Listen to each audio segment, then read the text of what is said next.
ఆగండి, ఆగండి, ఆగండి. ఈ వీడియోని స్కిప్ చేసే కన్నా ముందు మీరు రైస్ కానీ, చపాతీ గానీ, పుల్కాలో గానీ ఇలాగ దేంట్లోకైనా పర్ఫెక్ట్‌గా సెట్ అయిపోయే ఒక గ్రేవీ కర్రీ చేయాలనుకుంటే అది ఈ రెసిపీనే. సో, ఇవాళ మా అమ్మ చేసిన చికెన్ గ్రేవీ కర్రీ ఎలా చేసిందో చూసేద్దాం. ముందుగా మిక్సీ జార్‌లో కొద్దిగా ఉల్లిపాయలు, కొబ్బరి ముక్కలు, నువ్వులు అండ్ కొద్దిగా వాటర్ వేసుకొని మెత్తని పేస్ట్‌లా చేసుకొని పక్కన పెట్టేసుకోండి. ఆ తర్వాత ఆయిల్‌లో చికెన్, కొద్దిగా అల్లం వెల్లుల్లి పేస్ట్, పసుపు కూడా వేసేసుకొని ఒకసారి కలుపుకొని మూత పెట్టి దీన్ని కొద్దిసేపు పాటు మనం ఉడికించుకోవాలి.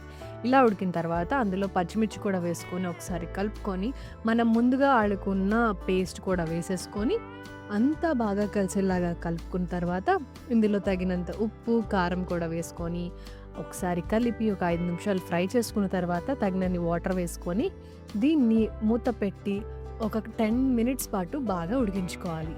ఈ లోపల మీరు వీడియోని లైక్ చేయండి, ఛానల్‌ని సబ్స్క్రైబ్ చేసుకోండి. అండ్ ఈ రెసిపీ మీకెలా అనిపించిందో కామెంట్ సెక్షన్‌లో షేర్ చేసుకోవడం మాత్రం అస్సలు మర్చిపోకండి. అలాగే ఈ రెసిపీలో ఆయిల్ ఏంటి ఇలా ఉందని కామెంట్స్ పెట్టకండి. అందులో ఫ్రైడ్ చికెన్ ఆయిల్ అనమాట అది. దాన్ని ఇలా కర్రీలోకి వాడేసాము. దానికి కూడా మళ్ళీ కామెంట్స్ చేస్తారు అందుకని చెప్తున్నాను. సో, ఇలా కలుపుకున్న తర్వాత ఒక 10 నిమిషాల తర్వాత మూత తీసుకొని అందులో కొద్దిగా గరం మసాలా అండ్ సన్నగా కట్ చేసుకున్న కొత్తిమీర కూడా వేసేసుకొని అలా కలుపుకొని 2 నిమిషాల తర్వాత స్టవ్ ఆఫ్ చేసుకుంటే మన గ్రేవీ కర్రీ రెడీ అయిపోతుంది. మీరు కూడా ట్రై చేసి ఎలా ఉందో చెప్పండి.